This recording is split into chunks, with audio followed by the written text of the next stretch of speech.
Jean-Jacques Dessalines, de son nom de naissance Jean-Jacques Duclos, était un homme militaire haïtien ayant combattu en tant que lieutenant-général au service de Georges Biassou, puis au service du général Toussaint Breda, connu sous le nom de Toussaint Louverture. Il naquit le 20 septembre 1758, mais un doute persiste sur son lieu de naissance. Il y a ceux qui affirment qu'il est né à la Grande Rivière du Nord, dans la colonie de Saint-Domingue, l'actuelle Haïti. Certains affirment qu'il a vu le jour en Guinée à la Côte de l'Or. D'autres affirment qu'il est né dans la même colonie de Saint-Domingue, mais cette fois-ci, c'est dans l'Artibonite, sur la plantation Marchand, dans la paroisse de Vérède.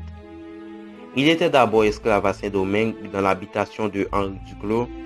Il fut élevé par sa tante Victoria Monteau, qui lui enseigna comment se battre et comment lancer un couteau. Dessalines vécut une jeunesse difficile. Ce fut un esclave rebelle. Son corps était couvert de cicatrices laissées par les verges de fer à cause qu'il prenait souvent la fuite.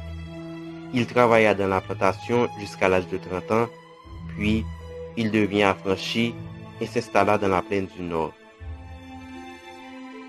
En 1791, il s'engagea au service de Georges Biassou, qui combattait aux côtés des forces militaires espagnoles contre la colonie française de Saint-Domingue. Mais en 1794, après que les Français ont déclaré la fin de l'esclavage, il le quitta pour aller rejoindre Toussaint Louverture, qui combattait aux côtés des Français contre les Espagnols et les Britanniques de l'île. Plus tard, en 1802, Toussaint sera arrêté et expédié en France. Dessalines prendra le pouvoir et se lèvera pour devenir le commandant de la révolution haïtienne qui mettra en guerre l'armée indigène, c'est-à-dire son armée, contre celle de la France, dirigée dans un premier temps par le général Charles Leclerc, puis, dans un second temps, par le général donatien Marie-Joseph de Rochambeau. Cette révolution constituera une défaite de l'armée française à Vertières le 18 novembre 1803 et aboutira à la proclamation de l'indépendance de la première république noire du monde, à savoir Haïti, le 1er janvier 1804 au Gonaïves. Après le départ de l'armée française vers la métropole, Dessalines ordonna de massacrer tous les blancs restant sur l'île, à l'exception des prêtres, des médecins, des techniciens et de quelques négrophiles. Craignant le retour des Français, il donna l'ordre de construire des forts afin de garantir la sécurité nationale. Parallèlement, cela n'empêche pas qu'il officialise le français, malgré la grande majorité de la population ne parlait que le créole. Le 2 septembre 1804, 8 mois et 1 jour après l'indépendance du pays, Dessalines fut proclamé empereur d'Haïti et il fut couronné le 8 octobre 1804 sous le nom de Jacques Ier par l'évêque Jean-Baptiste Joseph Brel au Cap-Haïtien. Son empire fut une dictature personnelle fondée sur l'armée. Il édicte le travail forcé des cultivateurs avec de durs règlements. Par son autoritarisme et sa politique économique, il décevra la population et la rendra mécontente.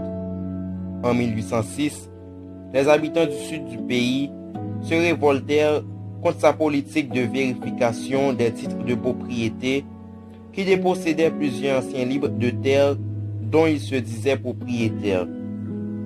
Au sein même de son armée, il provoqua l'indignation de certains de ses généraux lorsqu'il a fait le choix de son fils Jacques Dessalines comme son successeur. C'est à Marchand, le 16 octobre 1806, que Dessalines prit connaissance de la révolte. Il écrivit à l'un de ses généraux, Henri Christophe, de se tenir prêt à entrer en campagne. Et il donna l'ordre au général Alexandre Pétion de marcher sur les Cayes, la ville principale du Sud, à la tête des troupes de la seconde division de l'Ouest, ignorant que ces deux hommes étaient à la tête d'un complot destiné à sa mort. Le 17 octobre 1806, Jean-Jacques Dessalines va être assassiné à Pont-Rouge, au nord de Port-au-Prince, par ses généraux comme Alexandre Pétion, Bruno Blanchet, Jean-Pierre Boyer et sans épargner Henri Christophe qui était dans le nord du pays. Après sa mort, On transporta son corps déchiré et souillé de boue pour le jeter sur la place du gouvernement. C'est alors vint une pauvre folle surnommée Défilé qui ramassa son corps pour aller l'enterrer au cimetière intérieur. C'est sous l'empire de Faustin Soulouque que le corps de Dessalines sera enterré dans un tombeau digne de son rang, avant d'être placé dans un grand mausolée dans la capitale du pays. Ainsi périt Jean-Jacques Duclos, connu sous le nom de Jean-Jacques Dessalines. Mais la date de sa mort reste un jour férié en Haïti. Pas mal de rues à travers le pays portent son nom. Le billet de 250 goudes haïtien figure son effigie. L'hymne national d'Haïti porte aussi son nom, la Dessalinienne. De nombreuses statues dans la capitale et dans les villes de province du pays sont inaugurées en son honneur. Jean-Jacques Dessalines était un homme brave et courageux qui a combattu pour l'indépendance de la première république noire du monde. C'est un homme que son nom n'arrivera jamais à disparaître dans la mémoire des Haïtiens.